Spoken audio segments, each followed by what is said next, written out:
মই চুমি আপোনালোকক পুনৰবাৰ স্বাগতম জনাইছোঁ মই অন্য এটা নতুন মিনি ব্লগলৈ। তিতাকেৰেলা ডিম আলু লৈ লৈছোঁ। ডিম আলু এইদৰে কেৰাহীত বইল কৰি ল'লোঁ। আনপিনে তিতাকেৰেলাখিনি কুকাৰত দি নিমখ আন্দাজমতে দি পানী এয়া বইল কৰি লৈ এতিয়া তিতাকেৰেলাখিনি পিঁয়াজ জলকীয়া মিঠাতেল আৰু অলপ জিৰা গুড়ি দি থৈ দিলোঁ। আনপিনে এয়া বইল কৰা আলুখিনি উলিয়াই এনেকুৱা চাটনি পিহনাত গাজৰ অলপ পিহি এতিয়া মিঠাতেল দি পিটিকা বনাইছোঁ। যিহেতু হাতেটো পিটিকি দিব লাগিব, গতিকে আলুখিনি আৰু তিতাকেৰেলাখিনি বেলেগ বেলেগকৈ পিটিকি এয়া পিটিকা বনাই ল'লোঁ।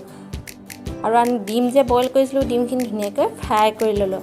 আৰু আজি দুপৰীয়া ভাতৰ থালিখন এইদৰে ৰেডি কৰিলোঁ। আলু পিটিকা, তিতাকেৰেলা পিটিকা, এইপিনে খাৰলি আৰু এটা বইল দি ফ্ৰাই কৰা, আৰু এইপিনে দালি মচুৰ দালি অমিতাৰ লগত।